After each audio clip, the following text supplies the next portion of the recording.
இன்றும் ஏராளமான செய்திகளை நாங்கள் சிங்கள பத்திரிகைகளில் பார்க்க போகின்றோம். சிங்கள பத்திரிகைகளின் பிரதான தலைப்புச் செய்திகளை பார்க்கலாம். லங்காதீப பத்திரிகை, நான் சொன்ன செய்தி தினகரன் பத்திரிகையில் வந்த செய்தி லங்காதீப பத்திரிகையில் மிக தெளிவாக வந்திருக்கின்றது. இந்த மாஹோ சந்தி வரையான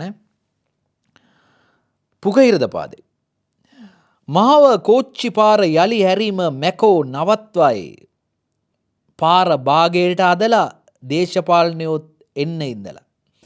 அதாவது இந்த அரைவாசிக்கு இன்னும் பூர்த்தி செய்யப்படாமல் இந்த பாதையை ஆரம்பித்து அல்லது பணிகளை முடிக்காமல் திறந்து வைக்கப் போவதை தேர்தல்கள் ஆணைக்குழு தடுத்திருக்கின்றது. இந்த பாதை திறந்தால் மாத்திரமே கொழும்பிலிருந்து யாழ்ப்பாணத்திற்கு யாழ்தேவி செல்லும், இல்லாவிட்டால் யாழ்தேவிக்கு செல்ல முடியாது. இது யாழ்தேவி செல்ல வேண்டிய பாதை. கிட்டத்தட்ட 9 மாதங்களாக யாழ்ப்பாணத்திற்கு புகையிரதம் இல்லை.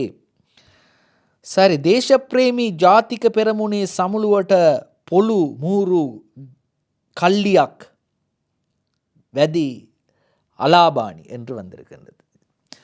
சரி, இப்படி இருக்கும்போது நான் அந்த முதல் குறிப்பிட்ட செய்தி தான் பலேநெல்லு சுப்பிரி நிவசேன் ஞானசார ஹினி இவத்தட்ட என்றும் சொகுசு வீட்டிலே பலாத்காரமாக அவர் பிடித்திருந்த சொகுசு வீட்டிலிருந்து வெளியேற்றப்பட்டிருக்கிறார் ஞானசார தேர். அடுத்ததாக அத பத்திரிகை என்று பிரதான தலைப்பு செய்தியை பார்க்கலாம். நடுபாண்ட காம்பரே திபு குடு கிலோ தொலாக் அத்துரதான் வீம வழக்கு வழக்கு பொருட்களை வைத்திருக்கக்கூடிய களஞ்சிய சாலையில் இருந்த 12 கிலோ போதைப் பொருள் காணவில்லை. உசாவி என்ம தவத்துனாக் சம்பந்தாய் நீதிமன்றத்தில் வேலை பார்க்கும் 3 கைது செய்யப்பட்டிருக்கிறார்கள். அடுத்ததாக இன்றைய அருண பத்திரிகையின் பிரதான தலைப்பு செய்தியை பார்க்கலாம். ஜாவிபே பெரட்டுகாமி சிசு கேட்டுமேன் ஜெயவர்தனபுர வசாய், அதாவது ஜெயவர்தனபுர பல்கலைக்கழகம் மூடப்பட்டிருக்கின்றது. பெரட்டுகாமி கட்சியின் மாணவர்களுக்கும் ஜேவிபி அல்லது மக்கள் விடுதலை முன்னணி மாணவர்களுக்கும் இடையிலே இடம்பெற்ற மோதலால்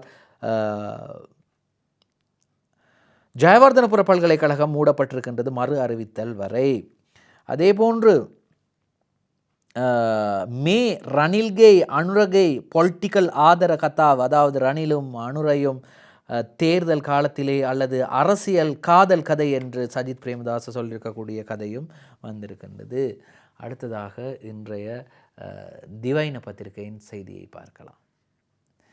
திவைன பத்திரிகையின் பிரதான தலைப்பு செய்தியாக ரஸ்வீமட்ட மெரப்ராரயாக், நான் முதலில் குறிப்பிட்டது போன்று தேசப்பற்றுள்ள தேசிய முன்னணி மாநாட்டில் ஆயுத முனை வன்முறை தான் அந்த செய்தியும் படங்களோடு வந்திருக்கின்றது. கோட்டி 1590ක් අයිමි කළ සීනිබදු අංචාව நீதி அமுවට, அதாவது 1590 கோடி ரூபாய் இழப்பை ஏற்படுத்திய சீனிபது சீனி வரி தொடர்பான சர்ச்சை மோசடி வழக்கு நீதிமன்றத்திற்கு வருகிறது. அடுத்ததாக இன்றைய திவைன பத்திரிகையின் பிரதான தலைப்பு செய்தியை பார்க்கலாம். திவைன பத்திரிகையின் பிரதான தலைப்பு செய்தியாக வந்திருக்கக்கூடிய செய்தியை பார்க்கலாம். தினமின பத்திரிகையில் தினமின பத்திரிகையின் பிரதான தலைப்பு செய்தியை பார்க்கலாம். ஜாவிபே பெரட்டுகாமி கேட்டுமேன் ஜெயவர்தனபுர சரசவிய வசா தமாய் என்று வந்திருக்கின்றது.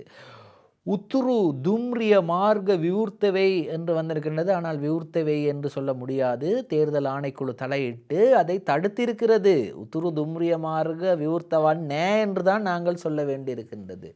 அடுத்ததாக இன்று மௌபிம பத்திரிகையின் பிரதான தலைப்பு செய்தியை பார்க்கலாம். மௌபிம பத்திரிகையின் பிரதான தலைப்பு செய்தி இவ்வாறு சொல்கின்றது.